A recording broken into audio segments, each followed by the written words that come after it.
Bonjour, bienvenue pour la quotidienne du 16 février. Au sommaire aujourd'hui, une édition sportive a commencé du côté politique. Gland qui investit plus de 3 millions de francs dans la construction de son futur complexe sportif.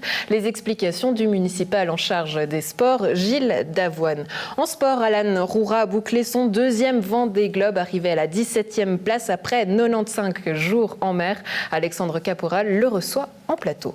Enfin, en culture, Laurent Rochat nous invite pour le Tao de Papa, un véritable voyage initiatique qu'il nous raconte en plateau.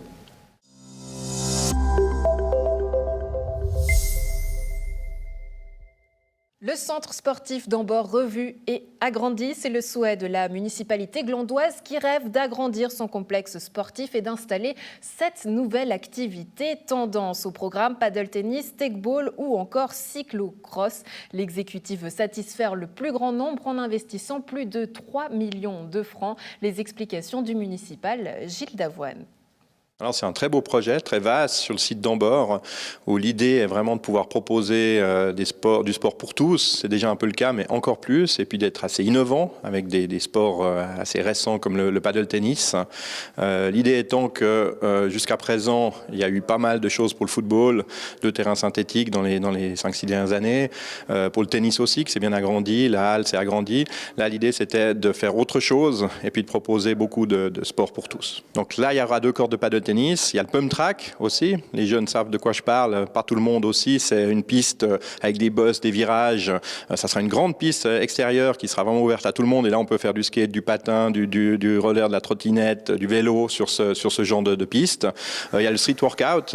Là, c'est plus connu. C'est très demandé actuellement. On a eu même une interpellation au conseil communal pour ça. Donc, il y aura du street workout qui sont ces barres d'exercice à l'extérieur qui est déjà assez pratiqué. Il y a pas mal de ces installations un petit peu partout. Donc ça, c'est pour les sports un petit peu plus innovants. On a montré notre projet à la population qui a validé la plupart des choses. On nous a dit, pourquoi pas des tables de ping-pong, du tennis de table aussi, ce qu'on a rajouté sur le site. Donc il y a ce genre de choses. Puis après, il y avait nos installations à rénover. Donc il y a le beach volley où le terrain, malheureusement, je ne sais pas, mais il est vieux, donc il fallait le rénover. On en fait 2, on les éclaire. Le skatepark, on le rénove, on l'agrandit. Le stand de tir, il doit être mis aux normes et puis on l'agrandit avec une buvette. Donc il y a ce genre d'éléments aussi qui ont été pris en compte. On entend bien que vous allez tout mettre dans le site actuel, mais il y a peut-être cette volonté, notamment du côté de l'UDC, de mettre cette patinoire qui devrait être à Montely, justement sur cette parcelle des pommiers. Est-ce que c'est une piste que vous avez étudiée? Est-ce que c'est une réflexion que vous avez aussi? Oui, on a eu cette réflexion, mais déjà au-delà, avant de décider finalement sur quel site, on en avait ces 2 sites. Je l'ai dit régulièrement d'ailleurs, quand Nyon a dit on n'a pas de terrain, moi j'ai dit on en a 2. En l'occurrence, c'était bien les pommiers et Montely.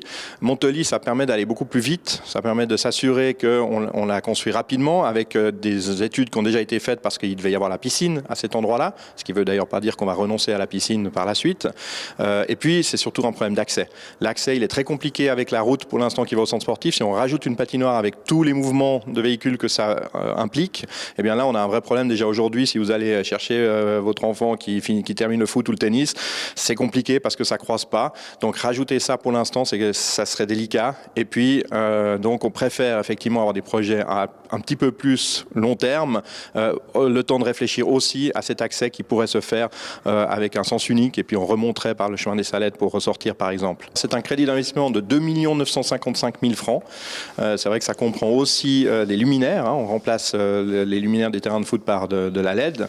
Ce serait plus écologique, moins énergivore. Et puis après, si le conseil communal décide d'accepter ce préavis, il sera en 2e lecture, donc en acceptation au mois de mars. Et bien après, on commencera assez rapidement certains travaux, peut-être plus lentement d'autres. On n'a pas l'obligation évidemment de faire tout d'un seul tenant. Donc on verra en fonction aussi de la saisonnalité des différents sports et puis de la facilité et de ceux qui devront effectivement construire ça, de leur disponibilité. Donc c'est un calendrier qui devrait pouvoir aller assez vite pour ces installations. Dans l'ensemble, on devrait voir tout cela entre 2021 et 2022.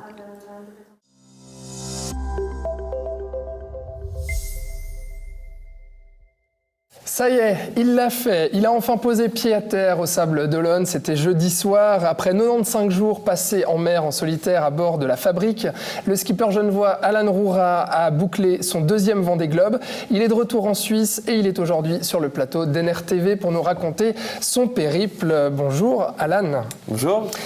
Comment ça va déjà? On a envie de te demander, pas trop fatigué? Ça va. Ouais, ça tire un petit peu, mais ça va bien. Physiquement, ça va, je tiens le choc. C'est sûr que là, de faire une bonne nuit, ce serait pas mal, ça ferait du bien. Ouais, parce que tu enchaînes depuis que tu as posé pied à terre. Il y a la tournée des médias, on imagine aussi. Tournée médias, et puis il y a eu d'abord un premier aller sur Paris pour les médias français, après la route pour Genève. Et puis après, j'ai une petite fille qui est petite, donc du coup les nuits des fois sont un peu compliquées. Donc je rêve de faire une nuit complète de 9h le soir jusqu'à 9h du matin, faire 12h. J'avoue que là ça commence à tirer un peu. Il y a eu le bonheur de retrouver tes proches, mais ensuite il faudra pouvoir se reposer. Ça fera pas de mal. Alan, on va regarder tout de suite ton arrivée. Donc au Sable d'Olonne, c'était jeudi soir, exactement à 20h29. Tu es arrivé de nuit. Voilà, on voit les images. Dis-nous un peu quel est le sentiment qui t'animait, quelles étaient les premières pensées dans ta tête à ce moment-là, sur les images qu'on voit. C'était un soulagement parce que là on voit le bateau qui est très gité. J'ai fait la moitié du tour du monde avec un bateau handicapé, donc c'était vraiment pas facile à naviguer. Et là de pouvoir se dire que ça y est, je l'ai ramené à bon port, enfin c'était j'avais rempli ma mission, quoi. Le premier objectif. Le premier objectif était rempli. Le classement, bon voilà, ça c'est autre chose, mais j'étais très content de pouvoir franchir cette ligne, profiter de ce moment. Je crois que j'ai pas réalisé sur le coup en fait ce qui se passait. Je crois que je réalise toujours pas aujourd'hui parce que ça va mettre un peu de temps, mais beaucoup d'émotions, oui. À 27 ans, bientôt 28 ans, donc de boucler un Vendée Globe, c'est déjà un exploit en fait, de finir le Vendée Globe. Son deuxième. En fait, on pense souvent à la course. Alors la course, c'est la cerise sur le gâteau. C'est ce qu'il y a de plus... c'est pas ce qu'il y a de plus simple parce que ça reste quand même une sacrée épreuve, mais il y a tout l'ensemble du projet autour de ça. C'est-à-dire que quand on monte un projet, il faut monter une équipe, trouver le chantier pour préparer le bateau, trouver le financement, les sponsors, etc. Et ça, c'est un projet là qu'on a eu sur 4 ans qui est vraiment très conséquent, très dur à gérer. Et voilà, pour moi, ça c'est la victoire de ce Tour du Monde. C'est qu'on a réussi de A à Z à amener ce projet à bout, et puis voilà, le bateau il est entier, moi aussi, l'équipe va bien, tout le monde va bien, les sponsors sont contents, donc pour moi c'est une réussite, même si le classement n'a pas su espérer, j'ai envie de dire. Ouais, là-dessus justement, il y a quand même une part de déception, on imagine. Donc tu es arrivé 17e, tu te fixais l'objectif de finir en 80 jours et d'arriver plutôt dans le top 10, là tu en as mis 15 de plus. À quel moment ça t'a justement perturbé ce classement et puis déçu? En fait, je pense que on se fixe des objectifs qui forcément évoluent au fur et à mesure des jours passés en mer, parce que c'est un sport mécanique, donc forcément il y a de la casse. Moi, c'est arrivé assez vite et c'est vrai que j'ai été handicapé et il a fallu accepter le fait de ne plus être en course, de ne plus être compétiteur, d'être un survivant, on va dire, de la course. Problème de quille, problème d'huile, donc c'était à la fin de l'année 2020. Donc la quille bloquée dans l'axe, et sur nos bateaux, on a des quilles pendulaires, ça s'appelle comme ça, c'est un système avec 2 gros verres hydrauliques qui permettent de basculer la quille, on la met au vent du bateau, et comme il y a 3 tonnes de plomb, en fait ça stabilise énormément le bateau. Et là, on se retrouve avec un bateau pas stable, un bateau qui n'a plus de puissance. C'est un peu comme si on était, un moteur qui perd de la puissance sur l'autoroute. Il y a un moment donné, on a beau accélérer, et ça avance pas plus vite. Ouais. Quoi. Donc à ce moment-là, c'est vrai, fin 2020, tu as tous ces problèmes-là. Alors, on imagine la difficulté à gérer ça, déjà techniquement, et puis ensuite mentalement. Comment tu as tenu pour ne pas abandonner et te dire, OK, c'est pas grave, il faut continuer la course coûte que coûte, même si justement ça va péjorer le classement. Comment on tient à ce moment-là? Je pense qu'il y a plusieurs raisons. Alors la raison, la première, moi je voulais vraiment terminer ce Tour du Monde pour ma petite fille parce que je voulais lui prouver que dans la vie, alors elle s'en rend pas compte tout de suite, à peine 8 mois, donc voilà, mais lui prouver que dans la vie il faut se battre. Voilà, ça c'était quelque chose de très important pour moi. Et puis aussi, je pense que derrière, il y a eu un enjeu qui a été tellement important dans la préparation du bateau, tout le travail de l'équipe. On n'a pas envie de lâcher. Et avec cette situation sanitaire, de se dire que tous les sponsors ont réussi à être présents jusqu'au bout du projet, ils m'ont pas lâché et c'était à moi de pas les lâcher sur ce coup-là. Et il fallait aller au bout pour tout ce projet, toute cette histoire qu'on a écrite. Et peu importe le classement finalement, parce que le plus déçu dans l'histoire, c'est moi. Oui. Et c'était ça le plus dur à accepter, c'était de me dire, mais en fait... C'est pas qu'ils s'en fichent, c'est que c'est comme ça, on peut pas faire autrement. Moi, je n'étais pas parti pour ça. J'atteindrai pas les objectifs que je m'étais fixés. Puis mais voilà. je dois accepter cette fatalité. C'est ça. C'est quoi le plus dur, Alan, sur ce bateau pendant plus de 3 mois? C'est la fatigue, c'est le manque de café, c'est le manque des proches, c'est la nourriture, c'est quoi? C'est un ensemble. Je pense que la nourriture, là, ça a commencé à peser à la fin. De manger toujours un peu la même chose. Tu mangeais quoi d'ailleurs? C'est lyophilisé ou apertisé, donc c'est la nourriture de montagnard, quoi. Après l'eau, pareil, on n'a pas assez enfin c'est trop lourd d'embarquer de l'eau à bord, donc on dessale l'eau salée, on prend l'eau salée, on fait de l'eau douce avec, mais elle apporte rien. Donc on boit de l'eau qui a un goût déjà un petit fond salé, donc c'est pas terrible. Dans le café c'est dégueulasse, mais bon. Voilà, et le café, t'as répété souvent que le café c'était vraiment primordial pour tenir. Et non, je pense que ce qui m'a manqué, c'est de me retrouver. C'est de me retrouver chez moi, quoi, d'avoir ma douche, mes toilettes, mon lit, ma cuisine, faire à manger. De vraiment se faire à manger, quoi. J'avais la chance d'avoir un petit réchaud et j'avais 2-3 choses pour cuisiner, quoi. Un plat de pâtes, des petits bouts de viande, etc. Donc de temps en temps, je me motivais à me faire à manger, mais avec un seul feu, avec une poêle, c'est un peu compliqué. Et ça m'a manqué, de profiter, de prendre le temps de vivre. Voilà. On n'a pas le temps de le faire. Et comment on vit la solitude, justement, et notamment le manque des proches? Tu en as parlé, tu as une petite fille de 8 mois, donc quand tu l'as quittée, elle avait à peine 5 mois. Comment on arrive à tenir aussi mentalement là-dessus? Alors moi, je suis très solitaire en mer. Tous les bateaux sont connectés, on a Internet à bord du bateau, hein. C'est pas de la DSL, mais on a Internet à bord du bateau. On a WhatsApp sur le téléphone du bord, donc on peut échanger rapidement, facilement. Ouais. Mais pour donner un exemple, j'ai dû faire 3 visios avec ma femme et ma fille, quoi. J'en ai fait une avec mes parents à Noël, et voilà, c'est les seuls. On a fait avec les médias aussi. Avec les médias, ça, voilà, avec les sponsors, c'est une chose, mais avec les proches, j'ai vraiment pas fait grand chose. Parce que ils le savaient, hein, j'ai de la peine à échanger. Et c'est dur en fait de partager nos soucis avec des terriens. On est 2 mondes à l'opposé, complètement à l'opposé. C'est-à-dire que moi j'ai un souci technique ou alors de l'huile ou machin, peu importe. Personne ne peut vraiment se rendre compte de ce que tu vis. À terre, c'est moi, ma voiture démarre pas, ou je sais pas, c'est un exemple, mais enfin, c'est pas grave. Il y a des bouchons sur l'autoroute. Il y a des bouchons, oui, j'ai pas pu t'appeler parce que machin, j'avais ci, j'avais ça, j'avais un rendez-vous à la banque, ou enfin, on a d'autres problèmes, mais c'est 2 mondes, mais complètement à l'opposé. Et du coup, toujours un peu de peine à échanger avec la terre. Donc, il me manque, forcément, mais j'ai pas ce besoin d'être en contact sans arrêt. Ça t'a permis de t'apporter un soutien aussi quand il y avait des baisses de morale. On t'a vu notamment craquer sur certaines images. Comment tu gardais la face, comment tu gardais le moral?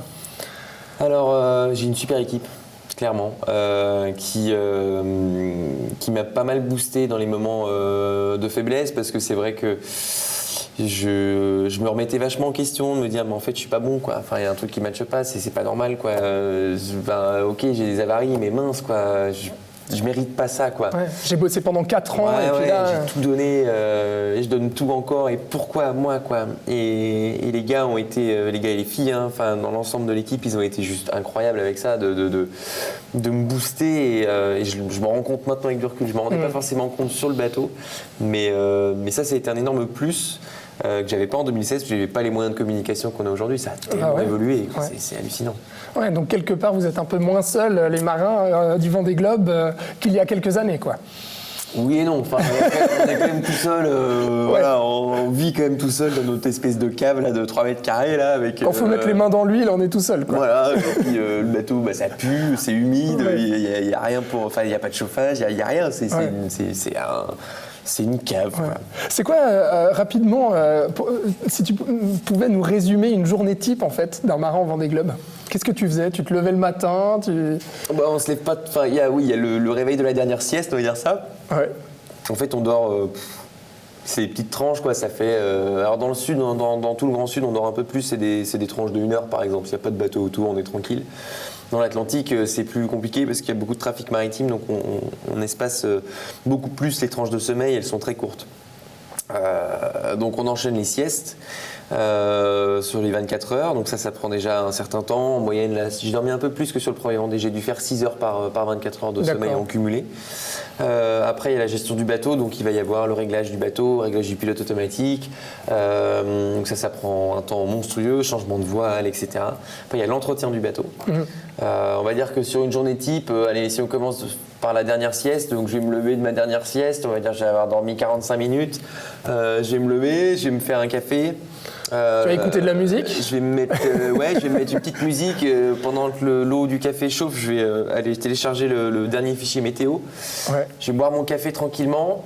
Je vais couper ma musique, je vais me mettre dans ma bulle météorologique et puis étudier ça pendant presque 1 heure. Essayer de comprendre le système, de voir où est-ce que je peux passer, à quel moment, quel voile mettre à poste pour la journée. Voilà, essayer de trouver le meilleur compromis. Donc toujours des choses à faire. quoi. Toujours. En fait, ça ne s'arrête jamais. Et puis, il n'y a pas vraiment de route. Enfin, cette routine-là, le matin, elle y est. Le matin, mais elle est le matin, peu importe l'heure. Enfin, on vit en TU sur l'heure du bateau. Ouais. On ne vit pas à la lumière du jour. Donc c'est assez perturbant parce que quand on est dans le Grand Sud, dans le Pacifique, on n'est pas du tout dans les mêmes horaires qu'ici. Enfin, c'est un décalage monstre.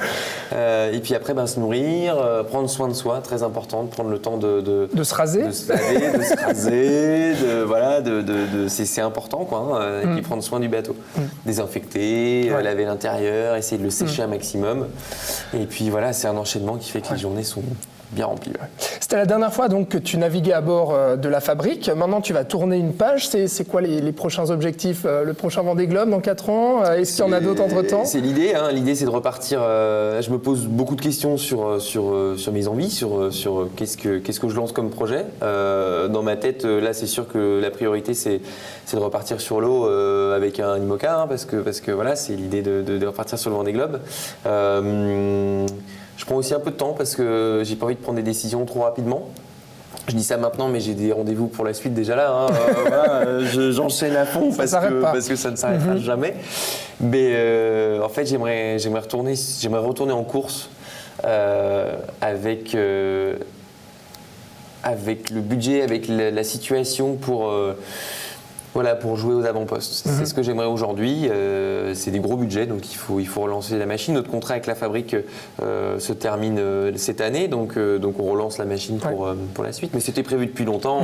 C'est pas une surprise, c'est la suite des événements. Et je tiens à les remercier d'ailleurs encore une fois pour tout ce qu'ils ont fait, parce que, comme je dis à chaque fois, je souhaite à chaque sportif d'avoir un jour dans sa vie la chance d'avoir un partenaire aussi... c'est pas aussi cool parce que c'est pas le terme, mais aussi proche du sportif. Ça a été 4 années, 5 ans d'ailleurs en tout, magique. Une équipe qui comprend donc tes besoins et puis ce que tu vis. Donc on te souhaite le meilleur pour la suite. Déjà du repos, te retrouver avec tes proches et puis ensuite repartir en mer et puis peut-être suivre ton prochain Vendée Globe. Merci Alan Roura d'avoir été avec nous sur NRTV. Avec plaisir, merci à vous. À bientôt.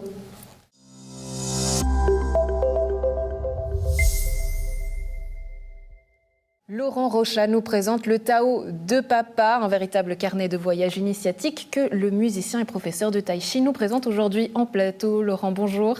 Bonjour. Merci d'être avec nous. Alors, le Tao de Papa, en quelques mots, que raconte ce livre? C'est des souvenirs pour mes petits-enfants à la base. C'est un peu ça. C'était une commande de ma fille aînée.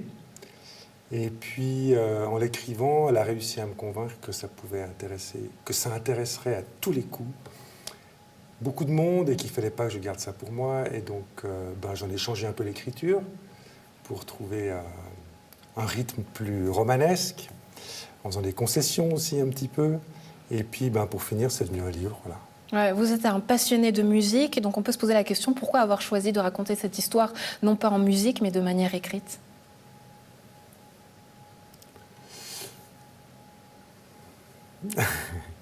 On se connaît un petit peu, Andrea, vous connaissez à quel point je suis pointilleux en ce qui concerne la musique.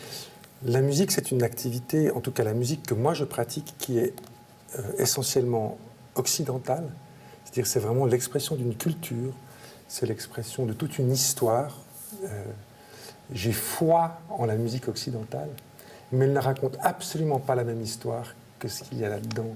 Il faudrait jouer de la musique chinoise pour raconter cette histoire-là. Parce que justement, il a fallu vous faire votre place. Vous dites, je suis père de famille, professeur de musique et je n'ai absolument rien à faire avec ce monde-là. Je ne l'ai pas voulu, vous m'avez forcé la main. Ah oui, ça c'est un chapitre particulier. Qu'est-ce Qu'est-ce qui a fait que vous rentriez finalement dans ce monde-là? C'est lui qui vous a rencontré? C'est vous qui avez rencontré ce monde-là? Donc ça, c'est un chapitre particulier parce que c'est vrai. Donc ça parle de taoïsme et de mon investissement dans cette sagesse, puisque donc je suis moine et abbé taoïste dans le courant religieux taoïste. Et il y a une partie des enseignements qui me sont que j'ai eu beaucoup de peine à avaler. Entre autres, là, il s'agit de chamanisme. Donc, je n'ai pas été forcé à entrer dans le taoïsme. Dans cette partie-là de l'enseignement, oui, mais non, ça a été une nécessité. Il y avait une crise existentielle. Et puis, moi, j'avais eu la vocation sacerdotale quand j'avais 16 ans. J'ai eu pas mal de déceptions à la rencontre. Oui, c'est ce que vous dites, hein, des surprises et des déconvenues. C'était quoi la plus grosse déconvenue? C'était de trouver du chamanisme là-dedans? C'était quoi? Non, la déconvenue par rapport au christianisme, ou bien? Par rapport à toutes vos découvertes, finalement. Ah, alors, donc, oui, quand j'ai voulu rentrer dans la voie sacerdotale, mes enseignants, les gens que j'ai rencontrés, il y avait une exclusion de l'autre qui était assez systématique. Et ma vocation, c'était justement d'aller à la découverte de l'autre et d'ouvrir les bras. Et là, on m'apprenait à les fermer. Et donc ça a été très, très décisif pour moi. Dans le taoïsme, c'est l'ouverture. Par contre, c'est vrai que là, dans cette partie-là particulière du taoïsme, c'est un petit peu le côté négatif du taoïsme, c'est que ça développe des pouvoirs. Et donc, c'est une motivation pour certains pratiquants du taoïsme. Et en fait, ils ne se rendent pas compte que le développement de ces pouvoirs, ça peut être un empêchement crucial, définitif au développement spirituel. Donc ça, c'est le côté un peu difficile dans le taoïsme. Ils jouent avec des couteaux et quelquefois, ils se coupent avec. Dangereux. Dangereux, oui. Vous dites autre chose, c'est Maître Deng, votre futur maître, c'est avec elle que vous allez un peu tout apprendre, que finalement cette rencontre, elle s'est faite de manière tout à fait naturelle. Vous dites, dès son premier regard, je comprends, elle et moi, nous nous connaissons depuis la nuit des temps. Qu'est-ce qui fait que ça a fonctionné? On ne sait pas trop, il y a ce côté mais non, mais un ça peu c'est mystique. vraiment mystérieux, donc pourquoi est-ce que j'étais jusque là-bas? Alors évidemment, il y a des gens qui travaillent sur les vies antérieures, etc. Mais je pense que c'est des choses qu'il faut d'emblée abandonner, parce que ça nous retient à être bien présents là, maintenant, et à vivre ce qu'on a à vivre là, maintenant. Et donc là, ça a été vraiment une grande surprise, en fait. Là, actuellement, il y a eu le Nouvel An chinois. Aujourd'hui, c'était la fête d'un dieu chinois qui s'appelle Tsai Ching-ye. Et puis, elle m'a envoyé des messages. Et ouais, c'est ma maman, c'est ma sœur. Elle me connaît très bien, elle sait très bien ce qu'il faut me dire. Enfin, c'est vraiment... Et même physiquement, c'était étonnant. Ouais. Aujourd'hui, de ce voyage, qu'est-ce que vous regardez? J'entends par là, vous-même, vous êtes devenu maître, plusieurs rencontres. Forcément, Laurent Rochat, un occidental qui vit avec Mao. Oui. Mao. Oui. Donc tout ça qui s'est imbriqué finalement dans votre parcours, qu'est-ce qu'il en reste et quelle forme de taoïsme vous êtes devenu ou vous prenez? C'est un mélange de toutes ces histoires, de toutes ces rencontres. Donc, il y a une partie de mon être qui a été faite par le taoïsme, d'accord? Il y a une forme de résilience qui a été possible grâce au taoïsme. Donc, je suis le taoïsme dans une certaine mesure. Et donc, il parle à travers tout ce que je fais, que je sois professeur de musique au conservatoire, sans que j'articule le mot Tao ou quoi que ce soit. C'est un taoïste qui enseigne, c'est sûr. Quand je suis avec mes enfants, c'est un taoïste qui est père. Donc, il est partout. Maintenant, il y a... C'est sûr que... Est-ce que c'était une façon pour vous aussi d'être un bon père? Parce que c'est un livre que vous avez écrit pour vos enfants, une commande. Est-ce que finalement, il y a ce côté-là, le côté d'être maître, mais aussi un bon père? Ah, André, on se connaît depuis quelques temps. Et puis, vos questions, elles me troublent chaque fois. Je trouve qu'elles sont un peu déstabilisantes et en même temps révélatrices. Et je n'avais pas pensé à ça du tout. Mais oui, je pense que je pense que j'essaie d'être un bon père et que peut-être, oui, il y avait cette recherche-là dedans. Merci, Andrea. Ouais. Du coup, votre fille qui a lu le livre, qui l'a commandé, quel est le papa ou quel est le Tao de papa qu'elle a trouvé là-dedans? Est-ce qu'elle a pu vous le dire? Mais je crois qu'elle est très contente parce qu'elle a été encourageante chaque fois. Et Je crois qu'elle le connaissait en fin de compte assez bien, ce bonhomme, même si j'ai jamais raconté ces histoires, parce que c'était une forme de vie privée, en fait.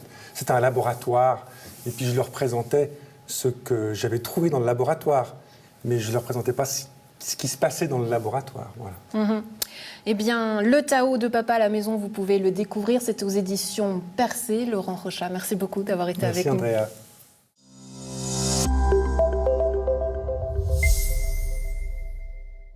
C'est tout pour la quotidienne du 16 février. Un plaisir d'avoir été en votre compagnie. Bon Mardi Gras à tous, déguisés ou pas, à vous de choisir.